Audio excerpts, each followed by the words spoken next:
A little bit to the right or straight? What STIHL Kombi edger attachment is right for you?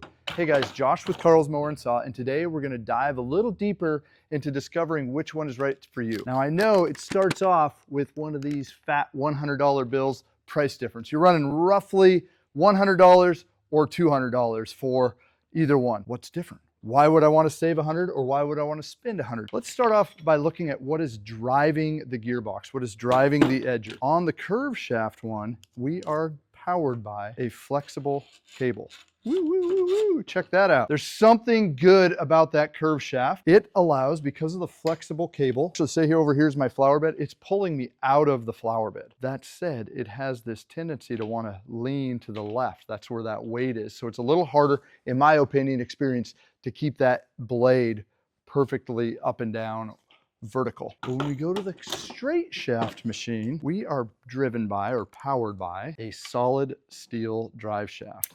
No real flex there, right? So this is going to be ultimate for power transfer. A cable like this actually loses some power. It has a little higher vibration. Okay, so we're going to be smoother and more power out of the straight shaft. There's a couple more things as we get into it. If you are someone who edges every week and keeps those edges nice and crispy, doesn't allow for the grass to grow over your sidewalk, right, where you're getting that nasty strip. I saw the other day somebody peeled up what they call that, the sod snake. It edged and there's this long strip of grass, the sod snake. So if you're someone who avoids the sod snake, then the curve shaft actually might be right for you. Here's why. This sucker is spinning at 8,100 RPM. So when we spin this gearbox behind a power head, 8,100 RPMs, that's a super high speed compared to the straight shaft that's coming in at 4,800 RPM, a torquier machine. This is more like a diesel pulling a load over the mountains, right? So it can just pile through. So if I am someone who likes to grow sod snakes, I let that grass get grown over. This is going to have the torque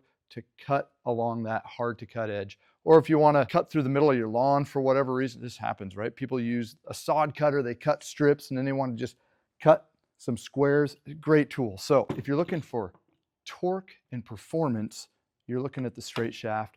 If you're looking for some speed and agility, go for the curve shaft.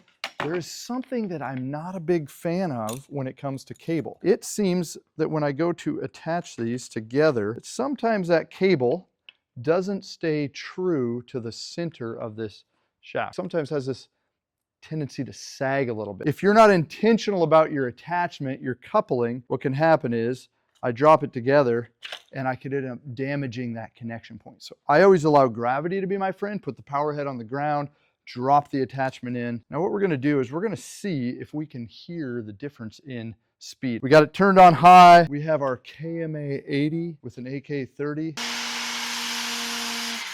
Now let's throw on the straight shaft one. Drop on, again, allowing gravity to be my friend, to the red line. Tighten it up. It's slower. I can hear it.